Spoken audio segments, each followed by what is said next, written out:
Good morning, everybody. I'm Joe Tarantino. I chair the Business Advocacy Committee for the Paducah Area Chamber of Commerce. And first, I'd like to thank everyone for coming out this morning on a cold morning. Spring's on the way, we know that, but not coming fast enough. So thanks for coming out. We're going to have the format's going to be each of the individuals up here will have 5 to 7 minutes to speak, and then we'll open it up to questions.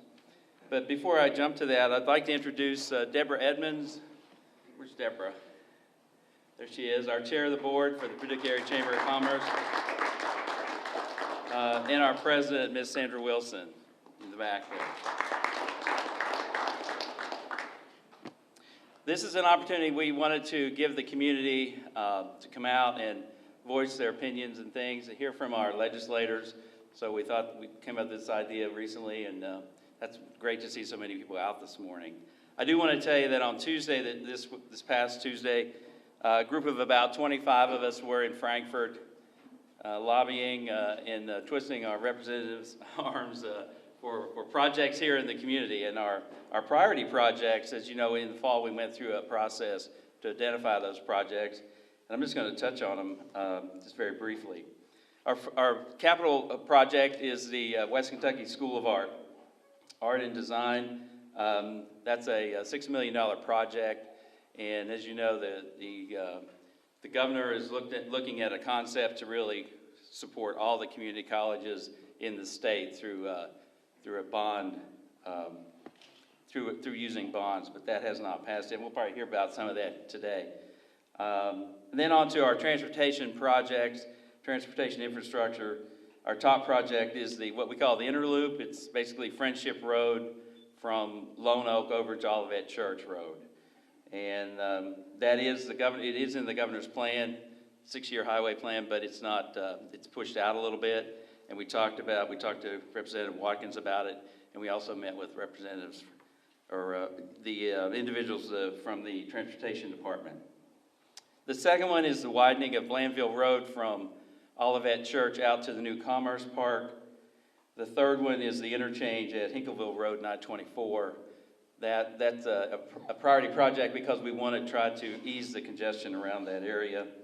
Our fourth one is the Ohio River Triple Rail Mega Site, access to that. And then the last one, which has been on the road plan for several years, is the Outer Loop.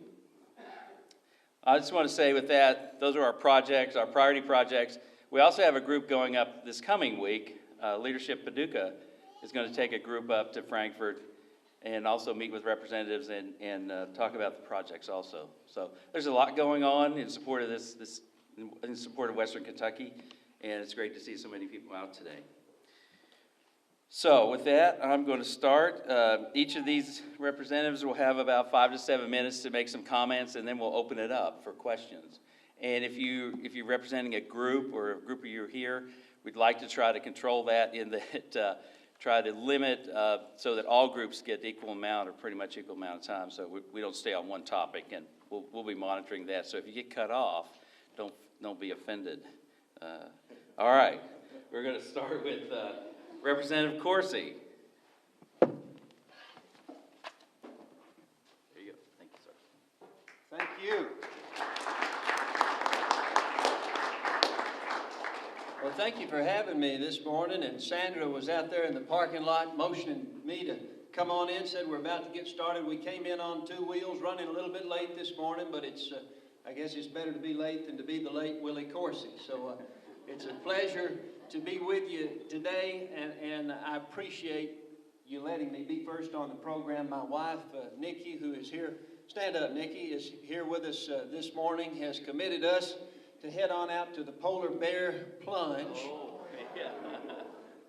Now, Stephen, I'm not going to let David Williams bully me into jumping into the water like he did several years ago, although there may be some here that would just soon I jump in the cold lake today. But anyway, I appreciate you letting me speak first because we're going to head that direction. What's that, Nikki? Oh, I'm sorry. So anyway, I'm going to tell you like Elizabeth Taylor told each of her 7 husbands, don't worry because I'm not going to keep you very long. I'm glad to be with my legislative colleagues here from the West Kentucky delegation. I've known some of these folks for quite some time. Some I'm just getting to know, but they're pretty good fellas for the most part. You know, we represent different parties, and we're Republicans and Democrats and independents, but in the end we all have the same objective, and that's to move our region of the state forward, and it's good to be with you guys. It's amazing to me that after Senator Leeper, who is our senior member of the delegation, my good friend Bob Leeper, after he retires, Stephen Rudy is going to be the old man of our delegation. He's going to be the senior with less than a decade of service in the Kentucky General Assembly. Have you been here a decade? When were you elected? Is it 2004? Okay, so you have been there for a pretty good while. I was actually in the Speaker's office, then House Speaker Jody Richards at that time, and I can remember Stephen coming in and being sworn into office at the ripe age of, were you 26? 26 years of age. Stephen and I go back a long way. We both wore the blue corduroy jackets together in the FFA.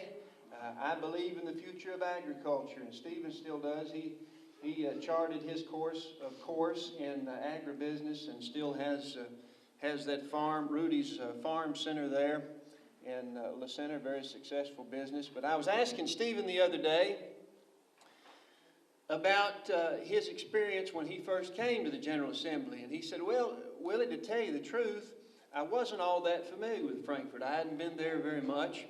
And my first day of session, I found myself in the midst of a terrible snowstorm. And I mean to tell you, it was a blizzard. And so he was navigating his way up the road and on his way to the capital city, and was having some difficulty seeing the road because the snow was so thick.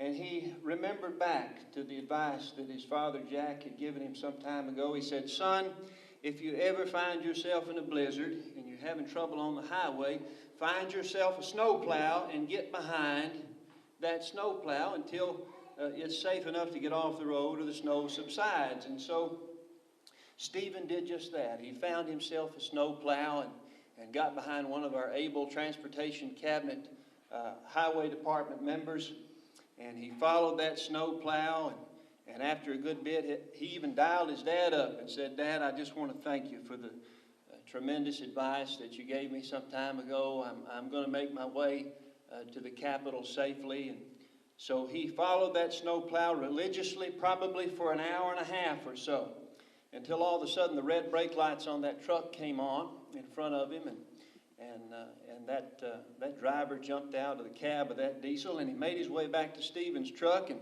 motioned for him to roll down the window.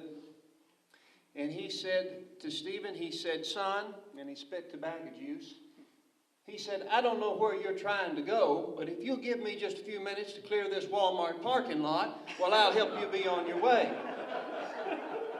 Is that how it happened? Stephen's shaking his head to confirm that's how it happened. But we are well on our way into the 2014 General Assembly. And this is the big one, folks. This is the budget session where the House and the Senate come together to work with the governor to hammer out and to submit our 2-year operating budget for the Commonwealth. We're talking about $68 billion, Danny. That's a big figure. Billion with a B. 20 billion of that are state-generated tax dollars. That's our general fund. That's the engine that drives our state government. And it's easier for me to kind of put things in perspective when you think about a dollar, when you think about a state-generated tax dollar, David Mass. You take 44 cents out of that dollar, and that's dedicated to K through 12 education. You take 12 cents out of that dollar, Fran, and that goes to post-secondary education. 23 cents of that figure, so an enormous portion of our budget, goes to health and human services and our Medicaid budget. About 11 cents, I believe, goes to criminal justice and corrections. About 6 cents of that dollar goes to borrowing and bonding, and about 4 cents, that's all that's left, is about 4 cents to operate the rest of state government. Folks, the last 6 years have been incredibly difficult for this state government. I know Governor Beshear, when he came into office, he said he realized that the cupboard was bare, but he didn't know that the whole cupboard itself was going to be gone. And that was before we'd cut some $1.6 billion through 8 or 9 budget cuts. So we have absolutely cut this thing to the bone. State government in Kentucky is smaller than it's been in 40 years. And I think that this governor has done a tremendous job. I think everyone at this table can agree in managing, in navigating this state through what has been a crisis, what has been probably one of the worst economic downturns in the history of the country since the Great Depression, really. And add on top of that all of these natural disasters and ice storms and floods and everything except a plague of locusts, and I don't know, that may be next. But he's done a tremendous job.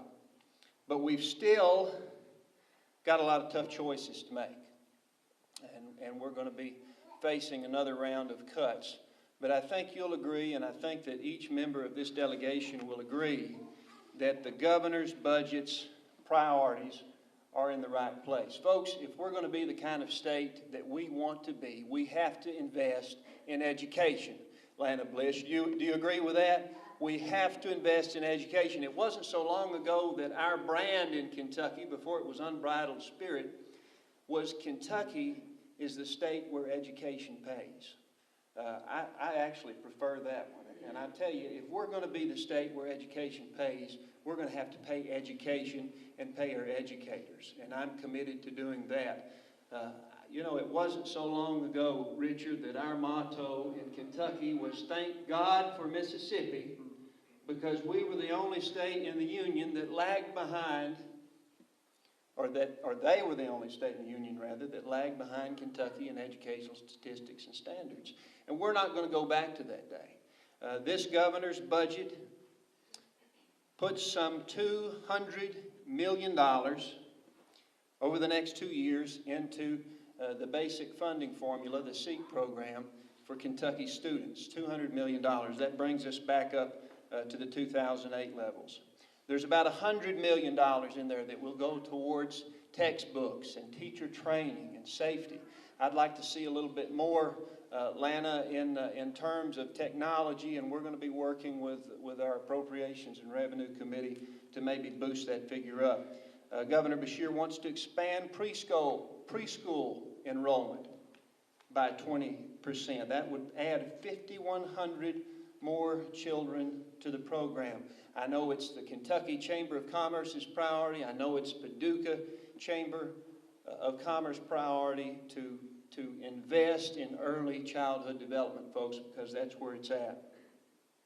There's another $100 million that will be used to increase broadband access across the Commonwealth. And I was proud to join with House leaders and Senate leaders, along with Governor Beshear and our distinguished United States Congressman, do I need to hurry things up? Our United States Congressman from Eastern Kentucky, Hal Rogers, because we believe that we've got to provide rural areas with better internet connectivity. Folks, obviously, we're going to be focusing on KCTCS. There's $200 million in the budget for those 16 campuses. And we have committed to President Veazey that we're going to do everything that we possibly can to include that $7.5 million for Phase 1 of the 2D Art School at West Kentucky Community and Technical College. Obviously, the 6-year highway plan has $163 million in there for I-69. Of course, that will be over probably a 10-year period, but that will obviously be a huge focus of ours. Tax modernization, let me touch on that real quick. I don't think that anyone at this table would disagree that our tax model is antiquated, and we need a tax plan that has elasticity, that grows with the economy rather. I don't foresee us, in all candor, raising any revenue this time for our tax program. But I will say this, and this wasn't in my prepared remarks, and I'll close here. Okay.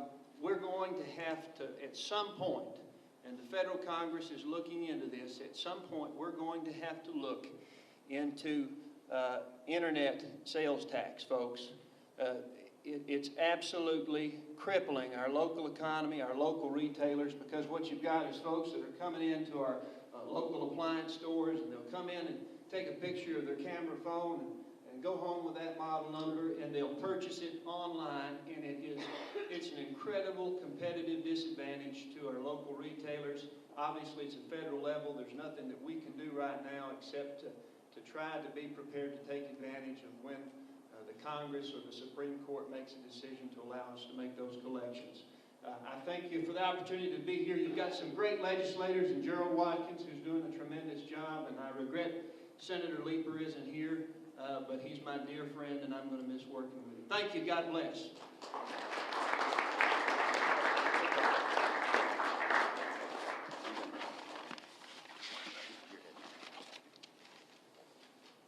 Thank you, Representative Coursey, for being with us early this morning. Okay, we're going to move on to continue to go through let the representatives speak. I'll be more diligent about cutting them off. I should have known I'd have to cut them off, you know. Representative Heath. Thank you. Good morning. I appreciate the invitation to be here this morning and share with you guys. I'll try to watch that clock back there so I don't get too carried away. I serve on 3 committees in Frankfort. I serve on the Education Committee, the Agriculture Committee, and the Economic Development Committee. So what I'm going to do is talk about the things that I have personal knowledge of and hands-on. Obviously, I'm one of the freshman legislators here at this table, and they don't let freshmen in on the budget. You guys haven't paid your dues yet. You haven't been here long enough to serve on those budget committees, so I'm going to leave that up to our more senior member to go down that road. Just to talk about Agriculture Committee a little bit, it's one of my favorites since I come from a farm background, managed a rural co-op store for a while, and now I own my own business. We build pole barns all over the country, so I come from a farming background, a small business management background, and now I own a small business, and I feel like that's my strong suit in Frankfort. That's the expertise that I take to Frankfort. I sit back and listen to debates, and there's attorneys in Frankfurt, and they know all the details about laws, and I listen to people who come from the health field, and they're experts in that field, and then I listen to people debate things that have to do with education, and they're retired teachers and retired principals, and they just know all about all the acronyms and how all that works. And I think, well, my strong suit is agriculture, and I need to pay attention to what's going on in my committees so that I can let the other members of the House know when something comes up that affects agriculture, I can be their spokesman for that. We've had a slow session. It seems like to me, this is my first budget session, but it just seems like we're halfway through it and we haven't accomplished much. And it's probably because most of what's happening is happening behind the scenes, and it's happening on committees that I'm not a part of. But just to give you a few things that we have done in the Ag Committee, we passed the all-important egg bill. And I don't know if you know what that is or not, but up until now, when you go into a department grocery store, you ladies open up the lid to make sure there's no cracked eggs in there.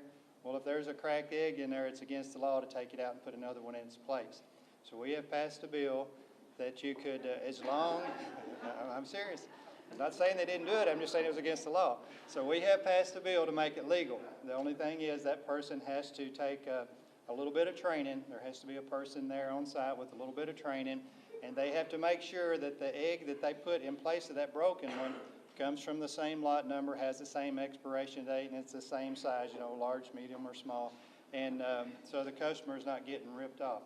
And somebody on the committee said, no, why couldn't we just do that anyway? What was the purpose of passing a law that outlawed replacing a broken egg? And they said, well, grocery stores get eggs from different suppliers, and their fear was that one of their competitors would put a bad egg in their box and they would get a bad reputation for selling bad eggs. So we got all that cleared up now. I'm happy to report. I couldn't believe that Representative Coursey, yeah, the retailers were just really excited about that. We've had a few resolutions to come through the Ag Committee, and Representative Coursey ran out of time, or I'm sure he would have told you about the resolution to make Tater Day an agriculture event. So we got that done. We've also passed a resolution to make the fourth Saturday in July Cowboy Day, and this is a national Cowboy Day. A lot of other states have already done this, and from what I understand, it's a really big deal. So we're looking forward to jumping on that bandwagon. And then the Tobacco Task Force has been recommissioned for another term. So when I say things are moving kind of slow, those are the kind of bills that we've gotten passed so far and the kind of legislation that we've dealt with. Just to give you an idea, I'm just being perfectly honest with you. Economic Development Committee hasn't even done that much. So we've met a few times, we've passed a few things, and they were so important. I'd have to go back and look them up now to see what they were. But I will tell you this, in the Education Committee, our chairman is very zealous, and he's a retired principal and teacher, and Representative Graham, and he's bringing stuff for us on a regular basis and got some bills passed, and one of them was a little bit on the controversial side. We had a bill in committee to, for transparency, and we're all about transparency, and at the last minute, they throw a committee sub in there, and I don't know if you guys know what that is, but it's kind of like an amendment to the bill. And we're supposed to have 24 hours to review that committee sub before we vote on it. So we go into committee ready to vote on the bill that we've had an opportunity to read, and it's real simple, non-controversial, and there lays this committee sub in our folder. We haven't seen it. We don't know exactly what it's all about. Chairman Graham assures us that this is an important committee sub, an important amendment, and we need to just tack this on there and send it on through, send it on down the line. Well, what the committee sub did was increase the number of hours that a school board member had to go to training.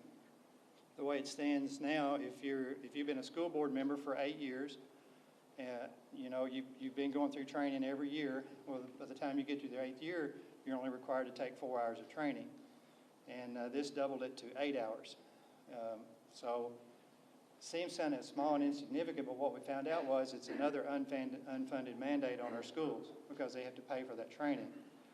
So it passed out of committee and went on to the House floor. When it got to the House floor, we got to asking questions, and 2 hours later, finally came down to a vote. But it passed the House with a lot of controversy. I don't remember the numbers now. It was pretty much along party lines. The majority party had the majority votes, and the minority party didn't. So it passed. But what we learned from those kind of things is we don't appreciate guys sliding stuff in on us at the last minute. One of the arguments was it should have been 2 bills.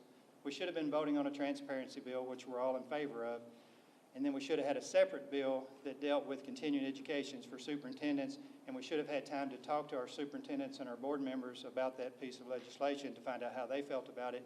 And then if we wanted to vote down that unfunded mandate on schools, that would be a standalone vote. If we wanted to vote for transparency, that would be a standalone vote. I had to vote against it because I didn't want the unfunded mandate to schools, but I was in favor of the transparency. So, I mean, you're kind of hung between the two. And I guess watching the clock here, I think I've about used up enough time. Okay. Thank you, Representative Heath. Representative Rudy.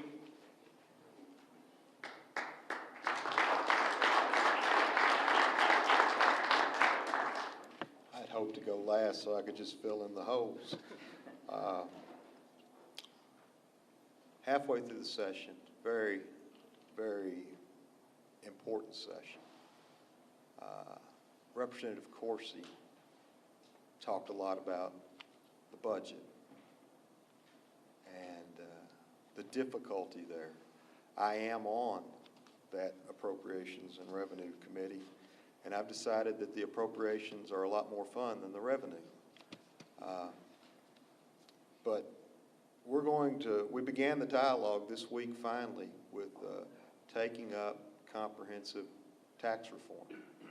And there's a lot of moving parts in the proposal that's out there, and it's a good starting point. I don't think that it'll become law.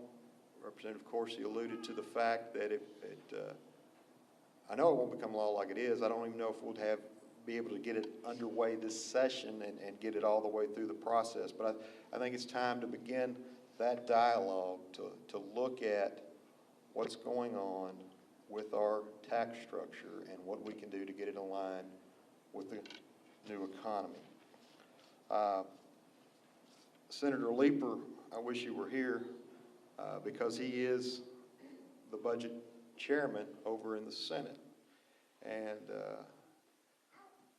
the governor's proposal, while conceptually I can agree with a lot of things of it, when you get down to the details about who, you know, how do you pay for these concepts, and the devil is often in the details. And Senator Leeper with a group was up this week, pointed out a lot of concerns in this budget proposal. The fact that the bonded indebtedness goes from that 6 cents and that dollar that Representative Coursey was talking about to over 7 cents. It's an increase. The structural imbalance, the meaning we're paying for a lot of recurring expenses with one-time money. And to do that, you dedicate future General Assemblies more cents of that dollar. I love the KCTCS proposal. Senator Leeper pointed out the fact that the bulk of that bonding was done with tuition increases for the students. And, you know, those things are problematic. Yes, we need more money in education, but how to get there with the dollars that we have. And that's what we have to deal with in the details. You know, I'm also on the Ag Committee with these two gentlemen over here, and we do meet every Wednesday at 8:30 for some reason. And I'm on the Judiciary Committee with Representative Watkins, and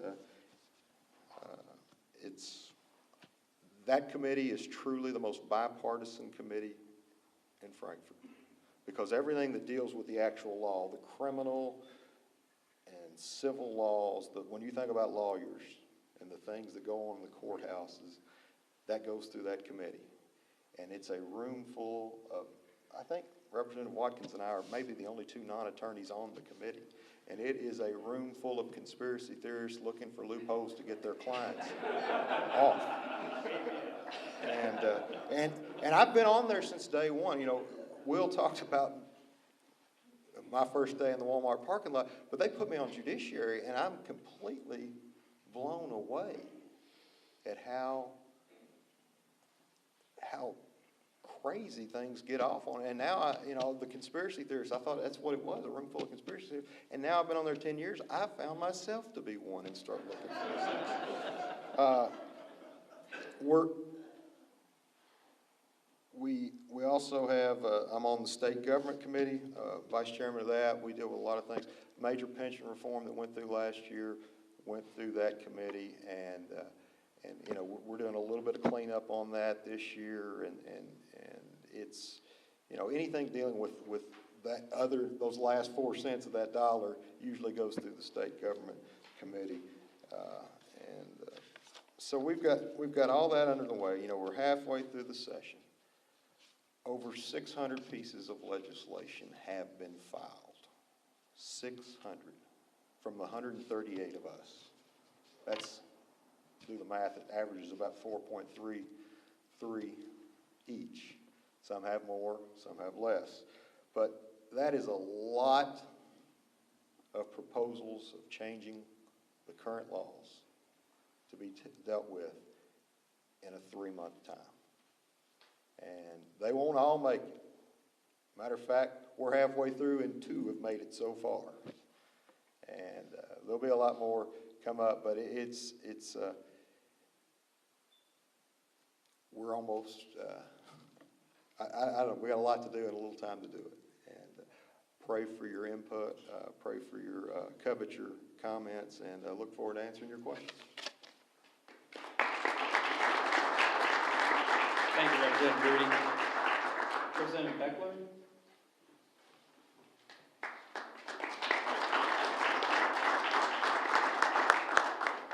Thank you. Like Representative Rudy, I was kind of hoping to be last so I could say, well, they saved the best for last. Now, Representative Watkins is going to make that statement. True or not. In any event, it's a pleasure to be here. Unfortunately, for me, after the next election, should I be fortunate enough to be reelected, I will no longer be serving the people of McCracken County. Due to redistricting, my district has changed. It had been 7 precincts in McCracken County, plus all of Livingston County, all of Caldwell County, and all of my home county of Crittenden.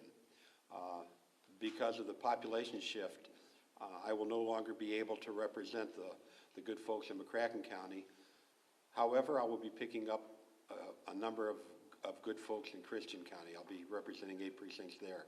So I do appreciate the opportunity to be here, maybe one last time for an open forum like this. I have held town hall meetings with in every county, even had one in McCracken County, of course, earlier. This was even after redistricting was going on. So I would ask that anybody in the district that I had been representing still feel free to contact me, and we'll try and work and see what we can do. Now, I'm not the humorist that Representative Coursey is, so I'll try to be a little bit briefer than he was as well. I don't want to get gonged out here. As the other representatives have indicated, I'll tell you my committees. I'm with Representative Rudy and Representative Heath on Ag. I'm also on Economic Development, and I'm on the Labor and Industry Committees, and I enjoy those. Like Representative Rudy, I'm not sure why we have to meet at 8:30 every Wednesday morning to go through some things, whether or not there's a bill to be considered, but we do. And interestingly enough, that is probably the most well-attended. I'm not sure if it's the biggest. Is it the largest committee? We have, it seems pretty large, 29 people, I think, on that committee. So anyway, everybody always shows up. I'm not on the Appropriations Committee, so I have found that I've become a lobbyist, or I guess to use a more genteel term without all the negative connotations, an advocate for the priorities that I have. So the way I've worked with it is my priorities this term, and you really have to narrow them down. I believe that our correction officers and our road maintenance officers, or road maintenance people, who have not had a raise in 6 years, deserve one. So I am advocating individual members on the Appropriations and Revenue Committee in both the House, thank you, in both the House and the Senate to make sure that they do get those raises. I was really pleased that I've been advocating this in public since late last fall, and I was really pleased to see in the governor's budget that he has things in there for those raises. There is also a piece of law that says a retention bonus should be paid to correction officers, and if the money becomes available. Now, there are some long-term consequences to that, but that's never been funded, and I'm working hard to try and see if that gets funded as well. One of the things that I have found extremely interesting is that what one might hear on radio or TV or see in print tends to be just a little snippet or a little summary of education. A little summary of the reasons and what a bill might be. I would urge you that if there is a bill, you hear something that is going on that really interests you, I would urge you to actually take a look at the bill and not rely strictly on what you see or what you hear. An example would be last night on television. The news report talked about House Bill 332, indicating that it was a bill for training, among other things, for preschool education. Now, I voted on that bill, and I read the bill, and the bill says absolutely nothing about training. The bill addresses nothing more than the administrative guidelines and setting up a grading system for preschool education. Now, it utilizes over $44 million from the federal government. And we're spending $44 million strictly, according to the bill. Who knows how it will be interpreted later on or what will actually happen. We're spending over $44 million to develop a grading system for preschool education, providers. Current law says that there should be some sort of a grading system, but it should be voluntary. Well, we no longer call it voluntary as a result of this bill, should it become law. So I urge you, before you fire off a letter or an email or call your legislator and say, what are you doing voting against this bill? Or, I think you should support this bill. You may be absolutely right, but I urge you to read the bill before you do that. Now, I don't think I've taken up the whole 5 minutes, so I won't. But I just wanted to, Sandy tells me I have. Those blasted phones, you know, that they keep time. But in any event, I do thank you for the opportunity to present here, and I look forward to the question and answer session. I apologize for being over 5 minutes. Thank you very much.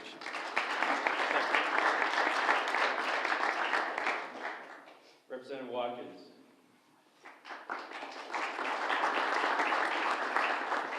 Thank you, Joe. Ladies and gentlemen, Paducah Area Chamber of Commerce, it's a pleasure to be with you this morning. Glad to be home and enjoyed meeting with many of you this past week in Frankfort. It's always a lot of fun and good to be with Paducah people in Frankfort. You have a very effective chamber team here, I'll tell you, with President Deborah Edmonds. Congratulations on your presidency. And Sandra Wilson and Fran Johnson and everyone else, they're up there working very, very, very hard for Paducah, I'll tell you. And so you have a great team here in Paducah for the Chamber of Commerce, so appreciate them. I want to spend the bulk of my time going over my bills, and then I'll hit on some of your priority projects here and try to not to take too much time. But I've introduced a lot of bills this session because there's some things that I've been interested in for a long time, and I finally get a chance to try to have some impact on them. So I had to write them down, so I'm going to use my cheat sheet here to go over them a little bit and give you a progress report on some of them. But these are the ones I sponsored that I introduced myself this session. First, House Bill 39, that's my cable TV bill. Can't interfere with contracts, but when franchise agreements with local governments expire, the cable TVs of the world could continue to market, package, price, just as they've always done, but they would also have to individually price each channel. I think there are excess profits and too little competition in the industry. And when the very bottom package is Comcast cable here is $12.99 for 12 channels. Well, the next one is what I have. There are no premium channels there. I pay over $1,000 a year. I can afford it. I'd rather spend that money on something else, but there are people on fixed incomes and elderly people, and to spend $1,000 a year to watch a little television is exorbitant. So that's picking up a lot of traction. If I can get the committee chair to pull it up for a vote, I think we can pass that. Then there's House Bill 49, and crime and punishment's been my passion for a long time. Corrections is the second fastest growing part of our budget, about $500 million a year. We have around 22,000 inmates in prison that average costs about nearly $22,000 a year to keep them in prison. I think we need to save some money, and as to me, justice clean the prisons out of people who really have no business being there, and make room for the repeat violent offenders who do have a lot of business to be there. So a couple of my bills try to clean them out. One, House Bill 49, would make, and the reason I'm doing this, nationally 53% of people who are in our prisons are in there on drug charges.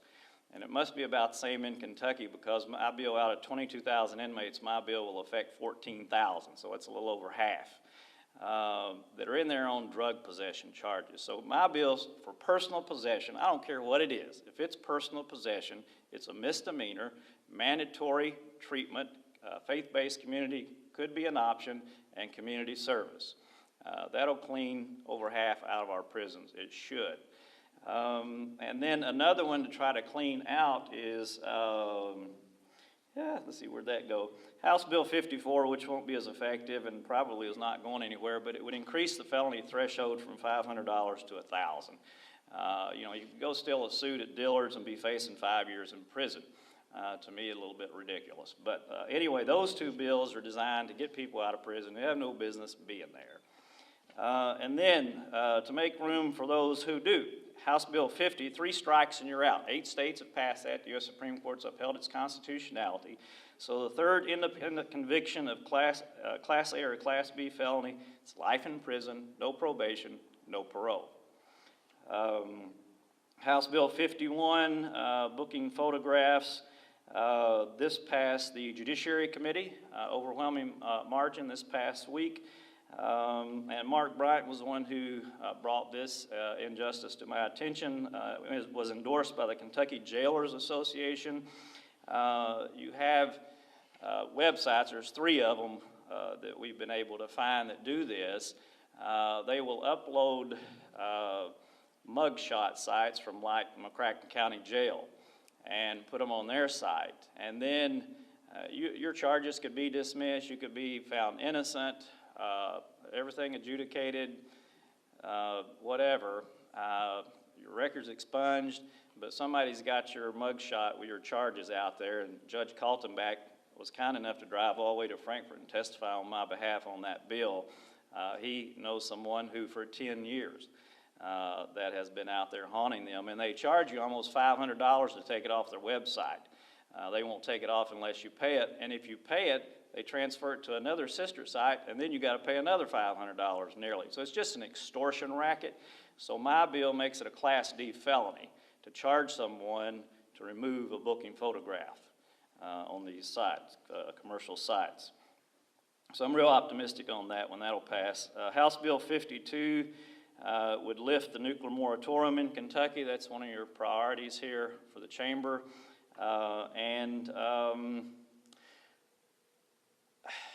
I'm trying to get the Kentucky Coal Association on board, and the governor is supporting my bill. Secretary Lynn Peters is, and I've got a meeting with him Tuesday in Frankfort about this bill. And I've been talking to Heath, the chairman of the Energy Committee, where it is, and we believe we have something worked out that we can move forward with. So wish me luck on this. Senator Leeper's got that bill already passed through the Senate. So hopefully we can do something with it in the House. I'm optimistic anyway. Another one of those that get tough for the violent repeat offenders. For multiple Class A, B, or C felonies, they would have to run consecutively instead of concurrently. For instance, here my former next door neighbor murdered 3 of our neighbors, and the neighborhood I grew up in, he's in prison for multiple murders, but then it was just 25 years or to life, and they were all served concurrently, so really he got one 25-year sentence. At 12 and a half years he was up for parole. That's not justice. I already told you about House Bill 54, raise the felony theft. House Bill 55 allows the governor to veto release decisions by the Kentucky Parole Board within 30 days if requested by the victim or the victim's family if the victim is deceased.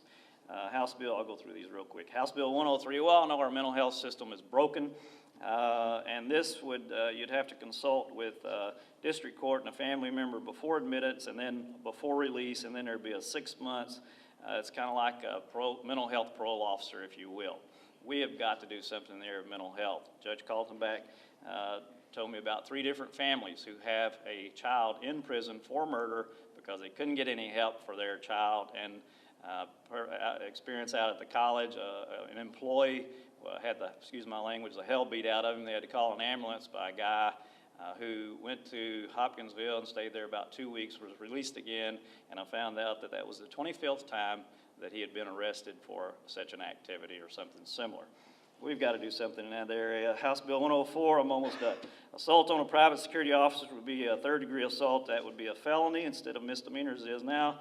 House Bill 105 passed the House 74-54 this past week. It's I carried it for the Kentucky Sheriff's Association and Kentucky State Police and local law enforcement. It allows them to charge a fee for fingerprinting and photography for commercial or personal purposes, something they've always done. It's just the auditor's office pointed out you can't do that unless you have statutory authority, so this gives them statutory authority to do that. House Bill 109, prohibit aftermarket parts on vehicles warranted within 3 years. The person could sign off if they don't want that. And then a big one I had passed judiciary overwhelmingly. This past week's House Bill 351 allows for a temporary concealed carry permit for people who are issued an EPO or a DVO for up to 120 days, and I introduced that on behalf of the National Rifle Association. Passed overwhelmingly, and that'll pass the House and the Senate. And I'm a co-sponsor for House Bill 184, which is the informed consent and ultrasound bill. I met with Margie Montgomery, President of Kentucky Right to Life, this past week to kind of plot out a strategy to see if we can make that move. I've met with the Speaker on that, and anyway, we're trying to find a way. On your priority projects, one thing, and I'll give you this, Joe, I know you're...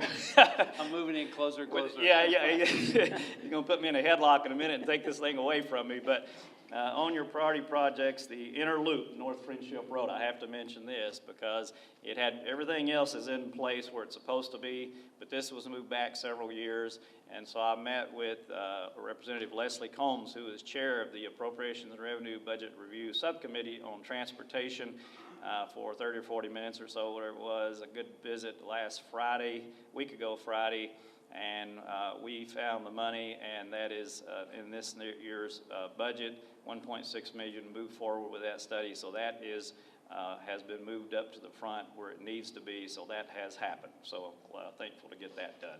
Thank you very much. Appreciate it. Thank you. Thank you.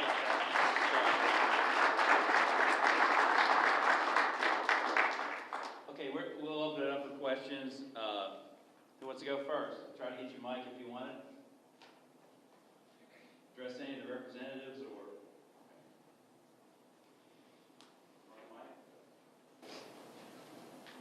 This is for Representative Watkins. Could you talk a little bit about the status of the movement on, I believe it's House Bill 70? which one is that? That has to do with the voter rights. Expungement for Class D felons. Right. Yeah, thank you, Commissioner Richard Abraham. That's Darrell Owens' bill, and it passed judiciary last week, and last session it passed the full House, I think 72 to whatever it was. It'll pass the House again, and I don't know if we could just get it through the Senate. I think it's a good bill, Commissioner Abraham. For people who commit nonviolent Class D felonies, once you've completed your sentence, your parole, you're done probation, you're finished with everything, and you stay clean for 5 more years after you complete your sentence, then you get your voting rights restored. And so that's a good bill. I voted for it, and like I said, passed judiciary, so hopefully I'm quite confident it'll pass the House if we get it through the Senate. It's a good bill. It needs to be. We have a lot of people who are excluded. A Class D felony can be a life sentence. It's there forever. And people who try to move on with their life and participate in our society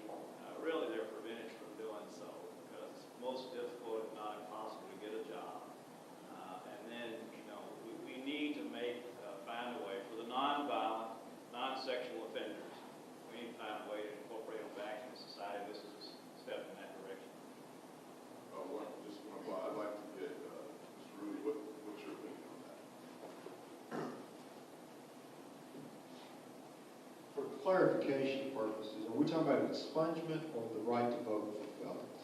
Right. Okay, because those are two entirely different issues. The expungement is a mechanism that will allow for a petition to remove a felony from your record. The right to vote for felons is a constitutional amendment that will have to require both chambers to pass it.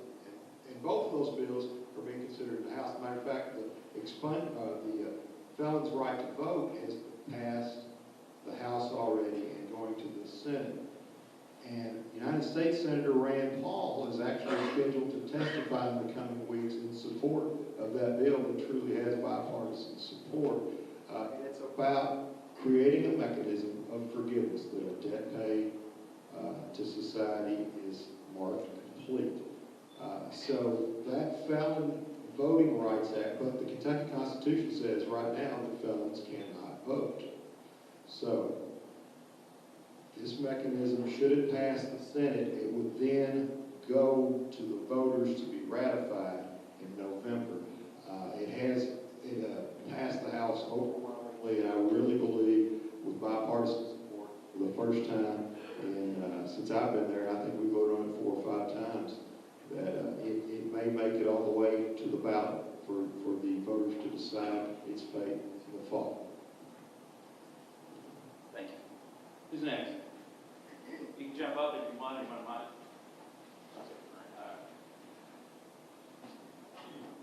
Anyone that wants to address this, but especially Gerald, you mentioned HB 184, the ultrasound bill, and I'm just wondering how in the world can a committee keep pro-life legislation from being put on the House floor for a vote for 9 years?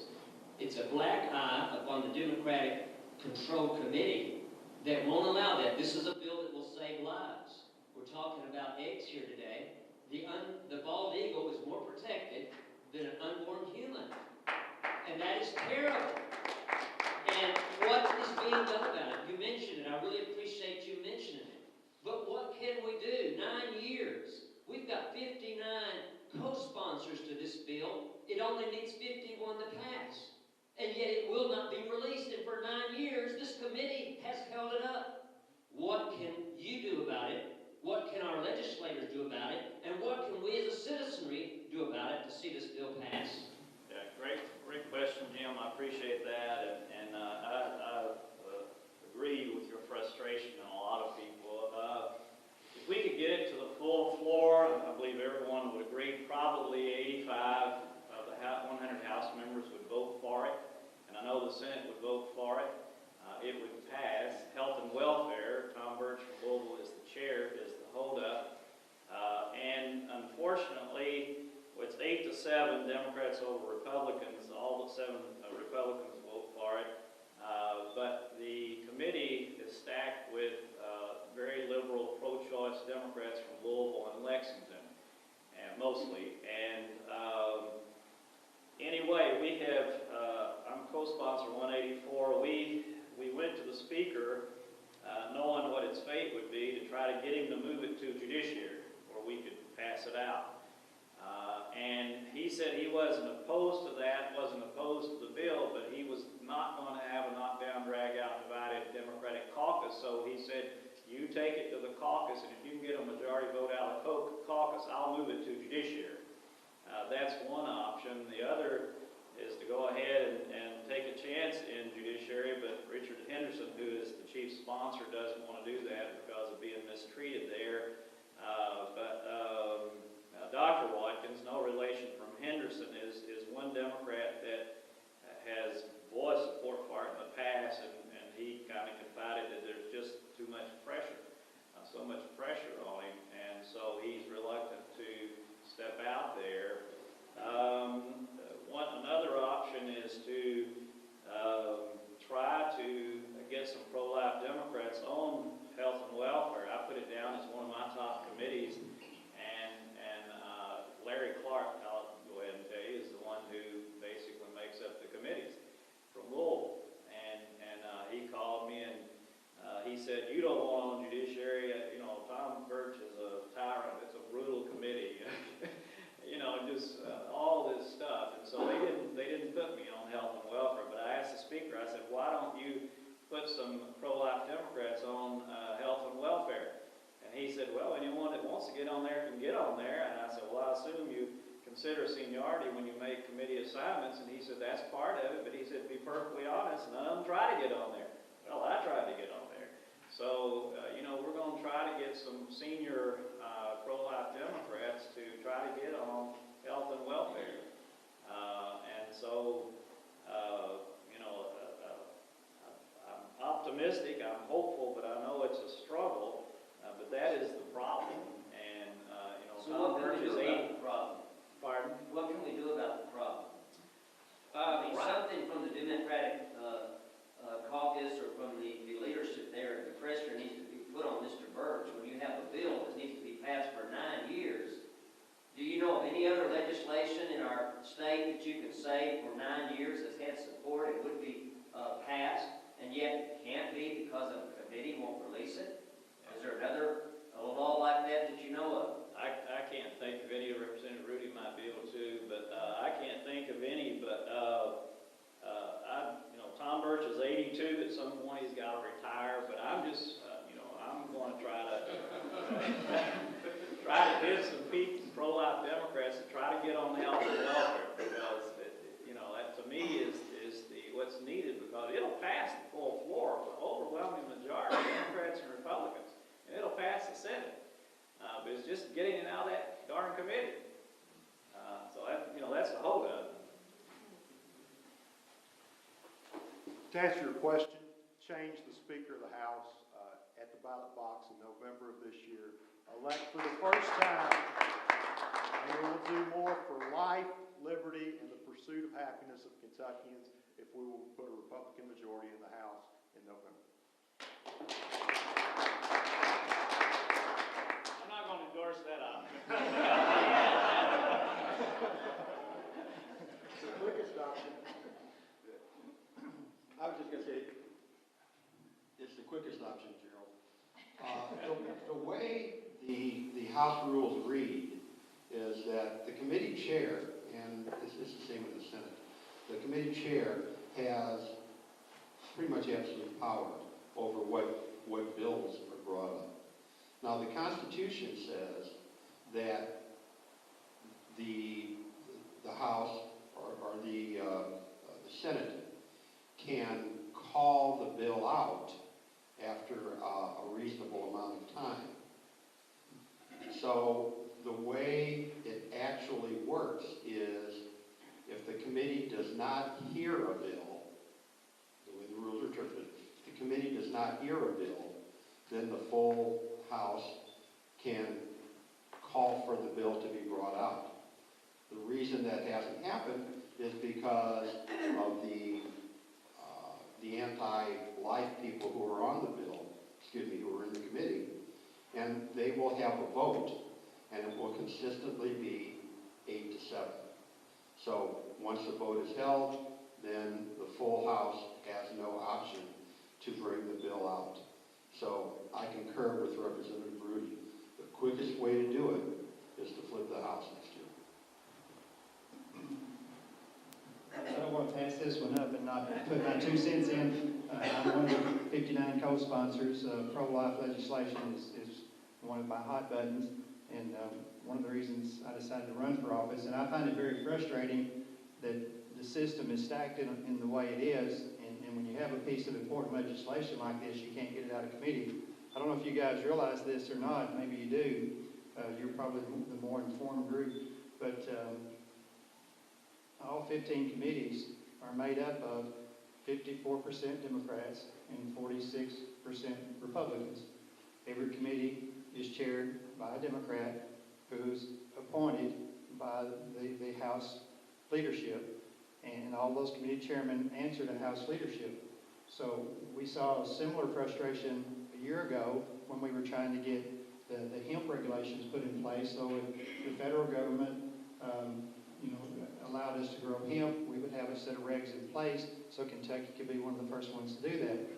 Passed the Senate. When it got to the House Ag Committee, we had trouble getting it out of Ag Committee. There was finally enough pressure put on the chairman of the Ag Committee from his farmers back home that he had to get it out of committee and send it on to the House floor. Then the Democratic Florida, Rocky Atkins, put a bunch of unfriendly amendments on it. Then we had another battle to get those amendments off or get them compromised, or reach some kind of compromise so that, I think we just run the battery down. So get some kind of compromise so that we could, pass that, the Hill bill passed at 10 o'clock on the very last night we were in session. We just barely got it in. So my wife and I are praying that God will show up and show out for pro-life legislation.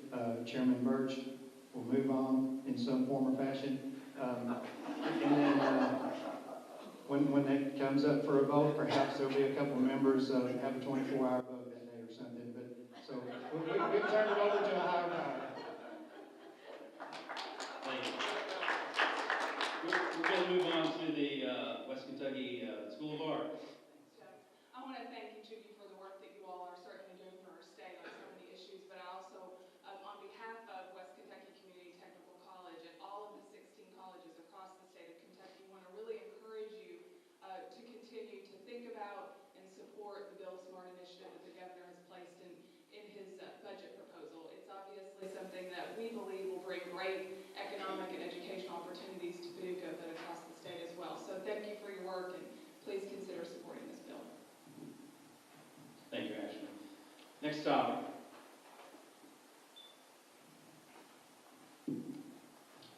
Well, since you already brought up the hemp part, I want to bring up another very, very touchy subject. There's Senate Bill 43 and House Bill 350, which is not for recreational. Let's get that straight up front, because Kentucky's not ready for that, but for medical marijuana. There's a lot of children and adults in the state that need it as a medicine. We're not talking about potheads and having a good time on Friday night. We're talking about people that have legitimate diseases and afflictions that it really helps. My child is one of them. She's allergic to just about every pharmaceutical out there. She has a toddler IBS. She has a very acidic system. She's allergic to her own urine, her own stool. This is one avenue that has been told by some doctors that may help her when she ran out of options. And we know several families that are having to leave and move to Colorado just to explore options like this. And I hope I've corresponded. Thank you, Gerald Watkins has talked to me about it. I've corresponded a lot with Representative Bechler.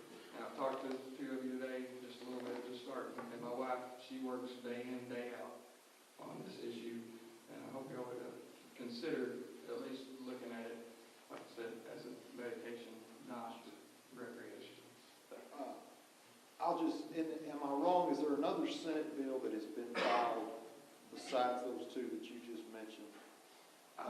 Dealing with the change. It used to be the Gateway Galbraith, and it had a different number, I think. I think Chairman of the Health and Welfare Committee in the Senate, and check on this, has filed legislation that deals just with the oil. It's just with CBD oil.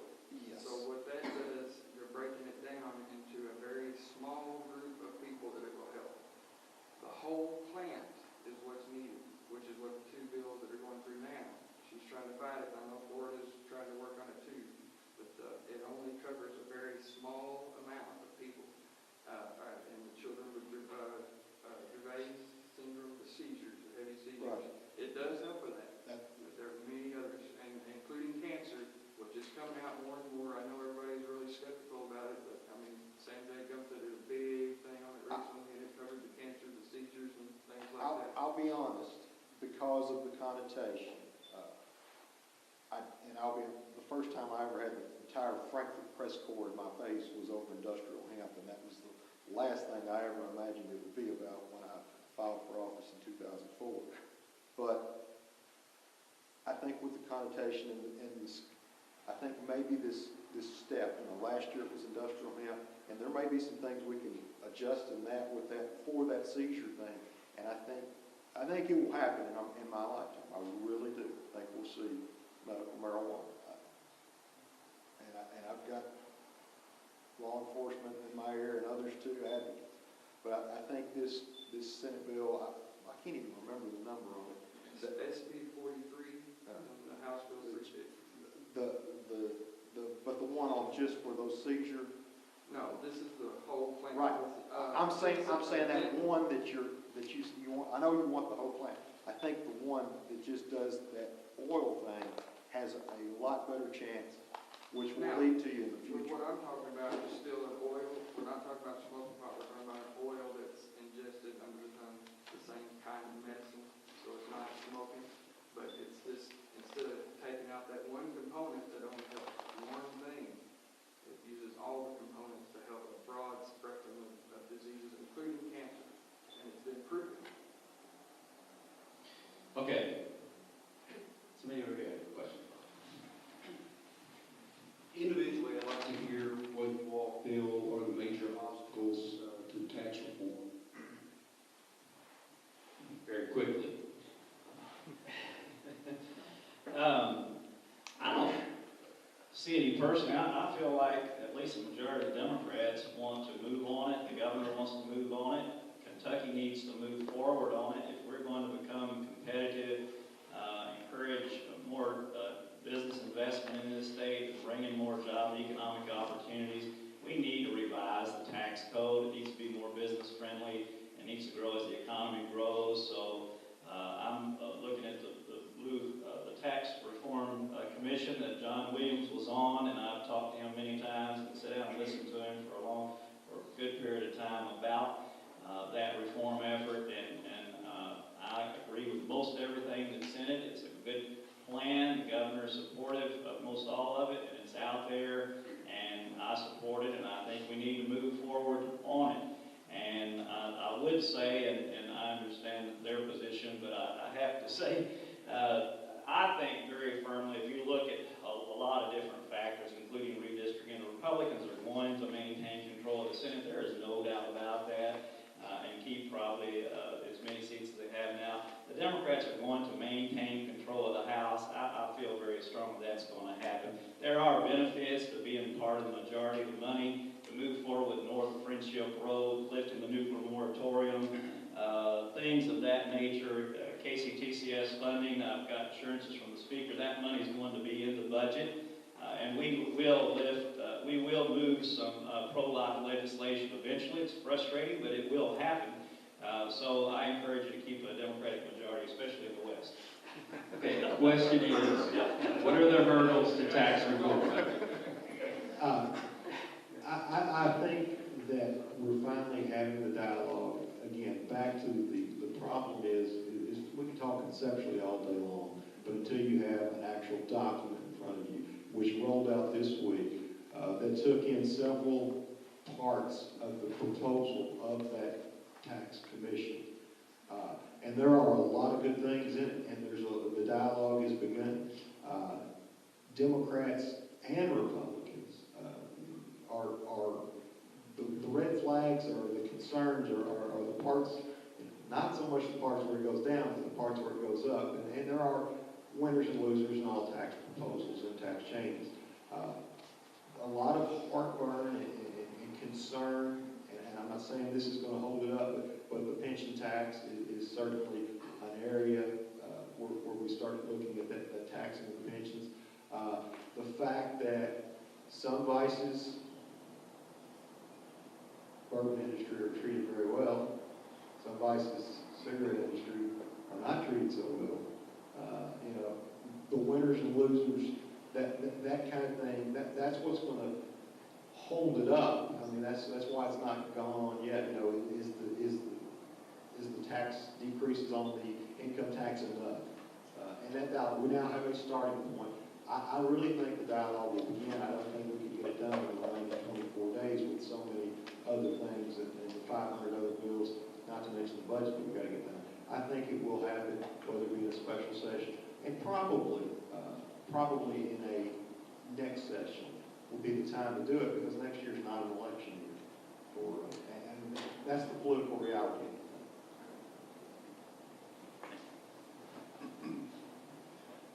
Thank you. Some of the pushback that I'm getting from my constituents is the proposal to tax services.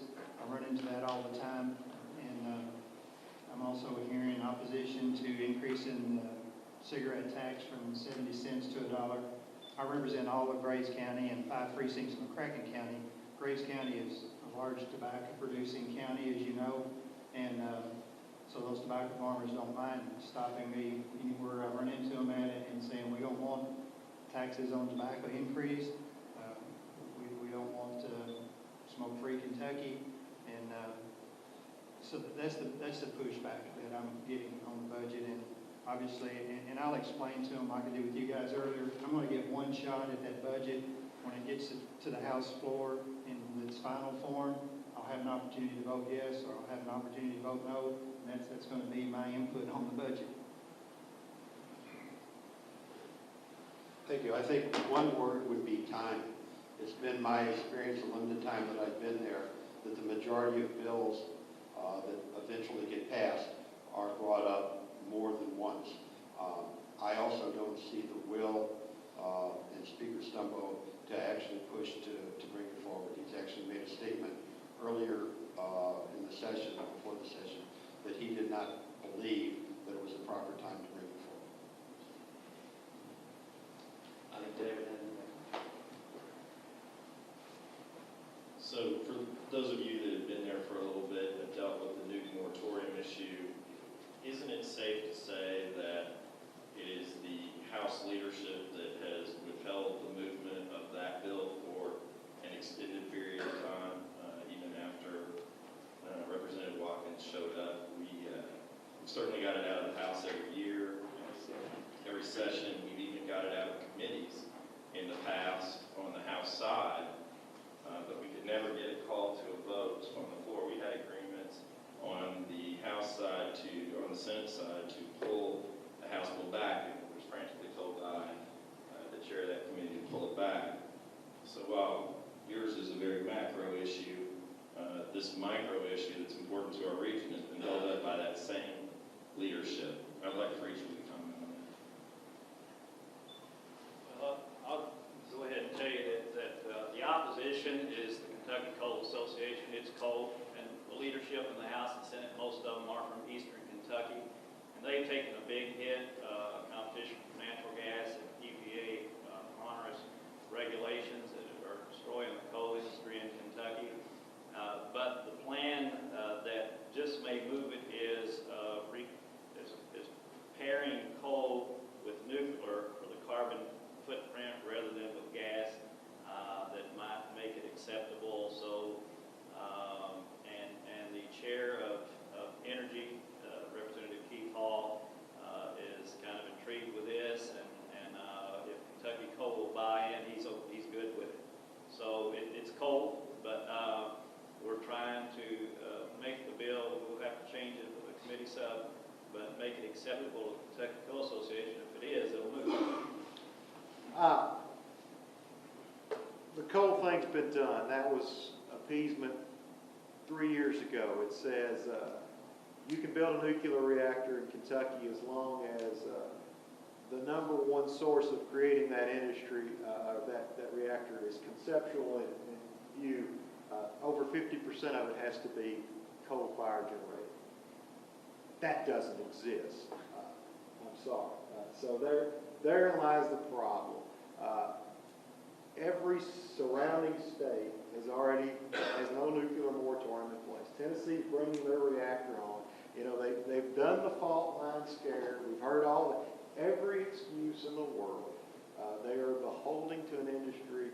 And I am not anti-coal because, as we all know, a lot of coal is burned or was burned to generate the electricity to run the Paducah Gases diffusion plant.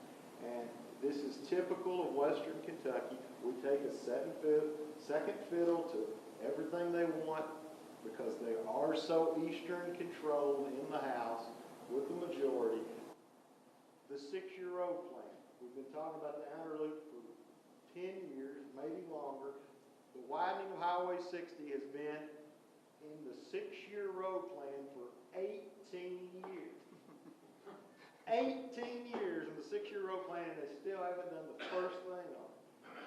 We come out of nowhere, 6-year road plan before, 4-lane in the Mountain Parkway. Now, who in the world's that? Who in the world's that? And that's this year's money to do it. We've waited for next time for too long. It's time to elect new leadership so we can get nuclear moratorium lifted in Kentucky. So we can get our fair share of roads and do it the right way.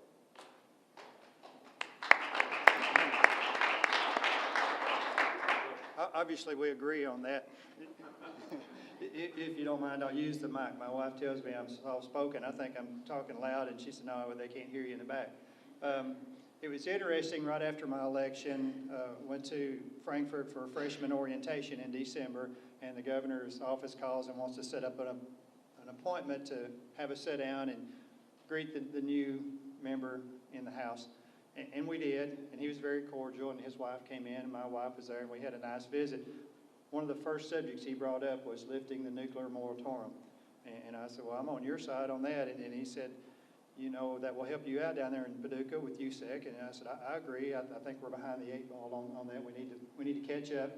So I find it interesting that you have a governor and House leadership on the same party, and they can't agree on that one simple little thing and put politics aside and do what's right. And that's my observation on it. Ditto. No. Along with Representative Rudy and Representative Heath, I find it amazing that we have a governor from the western part of the state, and I swear that there's nobody in Frankfurt who believes that there is a central time zone. So we really need to get people focused on western Kentucky, not to the exclusion of eastern Kentucky, not to the exclusion of northern Kentucky, but we need people up there who will accept the fact that there is a central time zone, that there is a western Kentucky, and we deserve the same thought process as the rest of the state.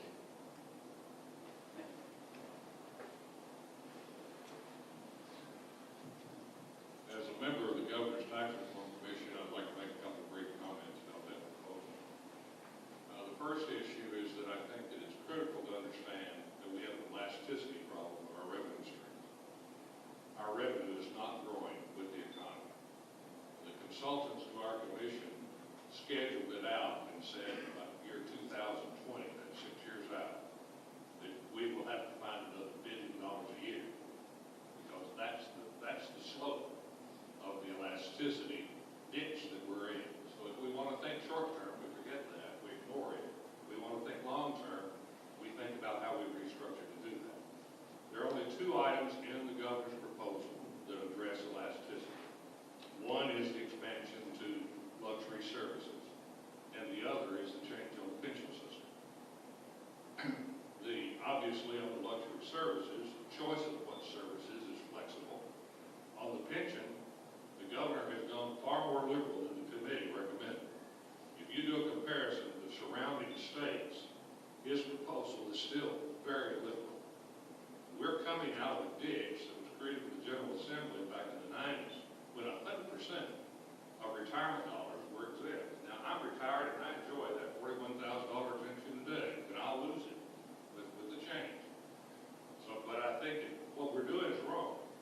In the 90s, we were doing 100% exemption for state employees, then federal employees, and board and voter employees filed suit and granted the exemption. And finally, in the mid-90s, the General Assembly said, wait a minute, our population is getting older, we're having to reduce tax base. And so the 41,000 exemption that's present today was adopted. That is the biggest single exemption that we provide in our current tax system, is what we're exempting on retirement dollars. And unless you deal with that and service, you're not going to address elasticity. The other comment that I would like to, you can adjust the numbers or the choices of services, but those 2 subjects have to be addressed to solve elasticity. The other observation I'd make is that the most important part of the plan, or the proposal, deals with the competitiveness of our business economy in Kentucky. The biggest single item is the strange thing we have in how companies apportion their profits for taxation in Kentucky. Today, a company headquartered in Kentucky that does business in multiple states pays a premium tax compared to companies located outside of Kentucky that sell in Kentucky.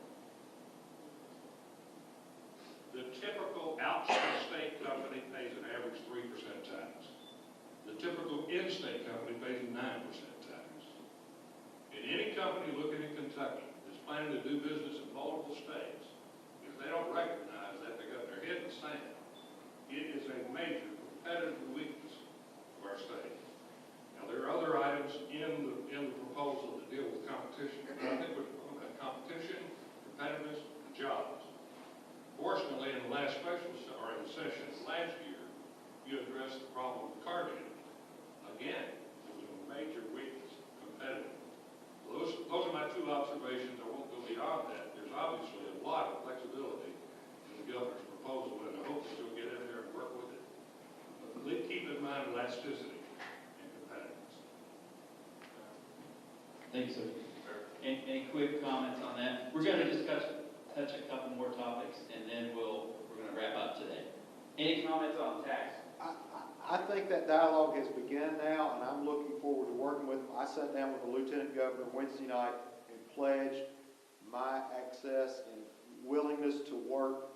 You're exactly right on the elasticity, and that's why it has to take place.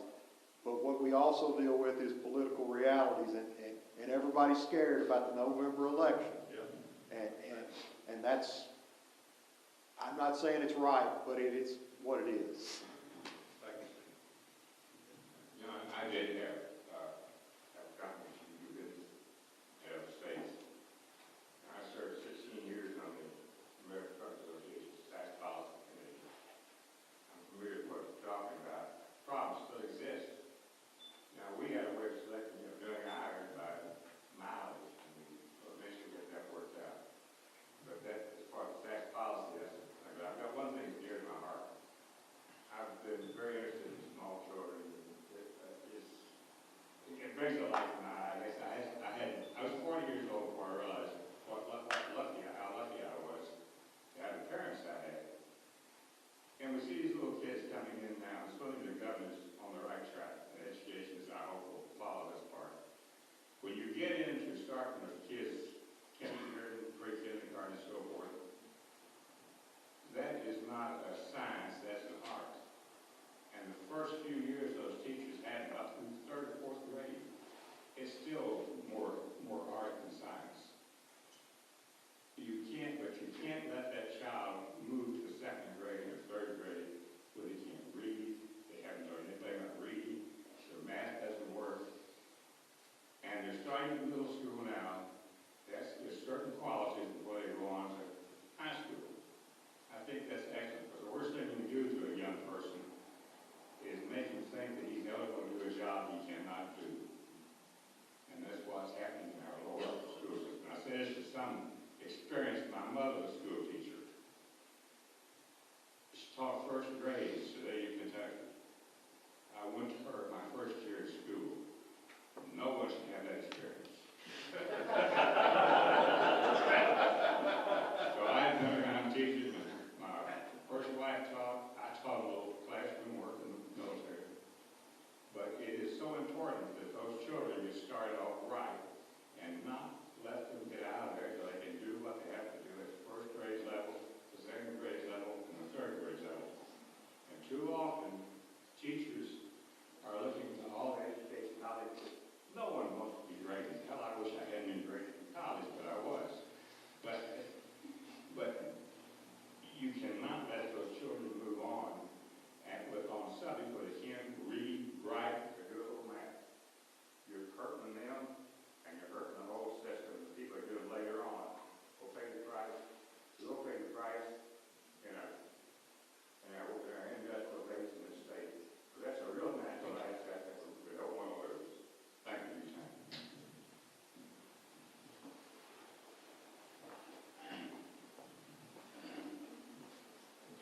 I'm Mike Muscarella, and I'm one of the directors at Baptist Health Paducah. And what our our economy needs in Kentucky is an educated and healthy workforce. And one of the issues that I'm responsible for our hospital is our community health needs assessment. And that community health needs assessment makes an assessment of our community, and it touches our service area in each one of your districts. And what we found is, the obesity rate is extremely high, and the problems that come with obesity, plus smoking is a big problem, and the problems that come with smoking, and then also substance abuse and mental health. We found that a person that has mental health issues is 3.5 times more likely to come back to the hospital after a discharge. So we're seeing 40% of our patients coming back through the emergency room because they have mental health issues that aren't addressed. And that's raising the cost of our care. And of course, we're seeing an increase in the Medicaid population because we've had the rollout of the health benefits exchange. So we're going to see our costs go up to care for these people, and they need the care that's provided. One of the things that I'm interested in and will help with our community health and the wellness of our Commonwealth is smoking. And we have, I think it's House Bill 173 and Senate Bill 117. We feel the status of those bills, that we pass, and we'll see a law to ban smoking in public areas.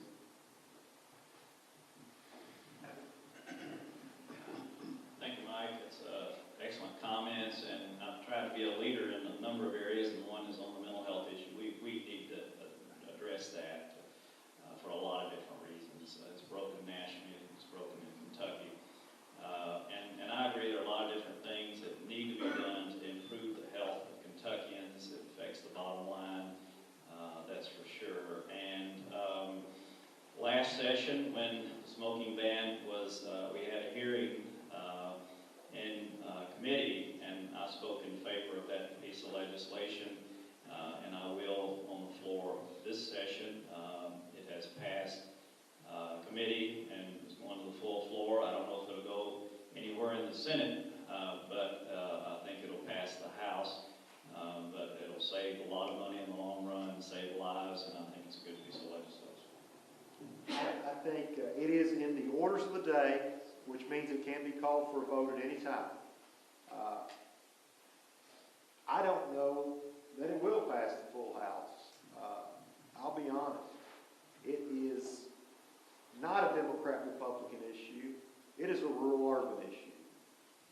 And basically, city folks, city legislators, by and large, are supportive, with some exceptions, and vice versa. One of the problems, right now there's no way that it'll get through with the provisions in the bill. The devil is in the detail. E-cigs, which is growing, a lot of people think have potential of getting people who want to quit smoking an ability, a tool to use to get them to quit smoking. In this bill that's passed committee, that's waiting for a vote, it says that e-cigarettes can't even be smoked inside. FDA hasn't ruled if e-cigarettes are harmful. But I'm telling you, the votes are not there with the e-cig provision because a lot of people see that as a possibility to get people off cigarettes. The second thing, there's some people that have some heartburn over cigar bars, which evidently we don't have many here that I know of. Maybe we do. We have one. Okay. There, cigar bars. There's some people that want to add that as the areas that would be exempt. There's a prohibition on cigar bars in that current bill. I think if those concerns are addressed with floor amendments, last year the bill, without even, it's not like the people writing these things don't even have any concept of rural America. They outlawed had that bill became law, it would have been illegal to raise dark fire tobacco in Kentucky because of the way they had it written. And there's so many things that the devil is in the details with these things. And again, I go back to concepts. We can talk concepts all day long, but give me a document that I can read through and I can decide, hey, this needs to be out. Where is this coming from? So I think if they will address e-cigs, cigar bars, that it has a chance of passing the House. And I still don't know that it does.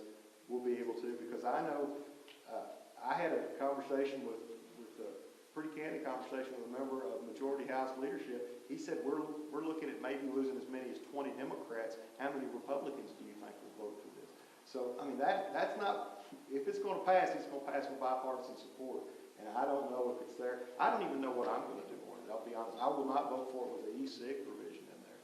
So if they'll work on taking that out, I would consider it. Stephen? Yes. Excuse me. The information given out in this is sometimes questionable. I was put on a committee here when they made Paducah smoke-free. And we're sitting there and we're talking about it, and the statement always comes up, well, the government has a responsibility to take care of the health and welfare of the citizens. Sounds good. And this doctor was talking about it, and he said he was talking about secondhand smoke. And I said, well, if you believe that's true, I said, why don't we just reduce the speed limit to 30 miles an hour? Think how many lives we save then. His immediate comment was, well, the more people killed with secondhand smoke than automobile accidents. I don't know, but it doesn't make sense to me. And I've questioned a lot of the numbers out here and see, a lot of them are emotional. I'm a lifelong smoker. I celebrated my 70th year smoking cigarettes Christmas this year. Pipe, tobacco, shoe, that everything. I have good genes. We're not all made the same inside or outside. But it's nice to know those people up there are looking after my health care too. Thank you for the comment. Representative Heath. I'll keep my comments short and save them for the House floor. I'm going to approach this from a business owner standpoint and property rights standpoint, and I'm a no vote on the smoke-free Kentucky. I've already made a decision, and I'm not going back. Paducah is smoke-free. You guys decided that on the local level. Mayfield just went smoke-free. They decided that on the local level. My attitude is it needs to be decided on the local level across the state. I own a small business. I don't smoke. My wife doesn't smoke. She's actually allergic to smoke. But we made that decision ourselves. We didn't ask Frankfurt for permission to smoke or not to smoke in our office. I have friends. A lady that I went to school with owns a Catfish Corner restaurant there in Graves County. She's a smoker. She owns that business, lock, stock, and barrel. I think it's up to her to either put a sign on the door, no smoking, and take up the ashtray, or let business go on as usual. So I'm a property rights kind of guy, and that's where I'm at. I understand the arguments, and I guess somebody's got to vote no. I'm one of them. Thank you.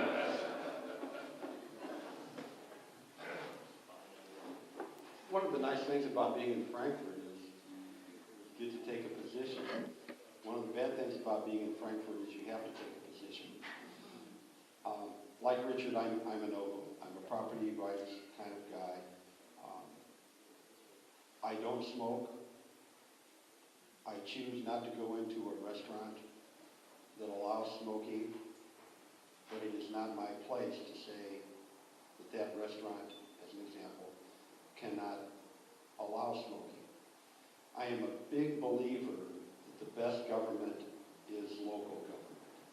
And I have absolutely no problem if a local government wants to designate it as a no-smoking area. I've often said, and it's a little bit tongue-in-cheek, but it's not really, that one of the best ways, if you really want to outlaw smoking or change everybody's behavior, is enforce littering. How many times do you go down the sidewalk and see cigarette butts? Or you walk out of an establishment and you'll see cigarette butts. If we enforce littering and find people who throw the cigarette butts on the ground, I think that'd probably change everybody. But e-cigarettes is an issue, and property rights is a big issue. Okay. One more thing on that issue. Yes, sir. We saw a whole lot of products. One of them was talked about containers, returnable containers for beer and so forth. And trying to pass that through the legislature. I'm going back now 35 years. And in there, there's one state senator from East Kentucky. I knew him, he was not the I wouldn't want my daughter hanging around. But anyway, we went there and he said, I keep that bill when I was passed. He said, what do you mean? He said, I had it right here in my pocket. I had an amendment which also included fast food restaurants and newspapers. No more container bills came up. We're selling literally cigarettes, somebody will include newspapers, fast food restaurants, and that would never see the light of day. That's just past experience, I'm sorry. Thank you, sir. I'd like to thank our members of the General Assembly up here. Show your appreciation.